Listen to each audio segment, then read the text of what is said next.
hamma basseynni ko'rib yurgan mozaikali shishadan ishlab chiqarishini bilarmidinglar? Bugungi videomiz mozaik ishlab chiqarish jarayonini ko'rsatib beramiz. Videoni oxirigacha ko'ringlar. Qani ketdi. Mana bu shisha tam apparatimizga solinadi, grabinka deyiladi. Ichidan aylanganda shisha quruq holatiga keladi. Quruq holatidan olib turib, uni pressdan o'tkazib yuboramiz. Mana buni ko'rishingiz mumkin.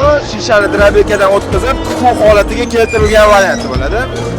Bu buni ichiga solinadi. Keling, bu yoqqa olib keling, bu yoqni ko'rsataman. Bu yoq press apparatimizdan shakl holatiga keltirib chiqarib beradi bu yoqqa. Mana bu yoqda ko'rishingiz mumkin, bu yoqda ustiga kraska rang beryapti. Hozir ko'k rang sepilyapti ustiga. Mana bu yoqda ham kraska sepadi. O'sha bu yoqga ichkariga kirib ketyapti pechkaga. 850 gradusda pishadi bu yoq. Pechkamizning uzunligi 18 metr bo'ladi. Hozir iyo boshida ani tayyor mahsulot chiqqanini ko'rsatib beraman. Yuring. Mana bu o'rtasida o'sha pechka olovli joyi bo'ladi. 850 gradus shu yerdan chiqadi. Assalomu alaykum, olmaylar.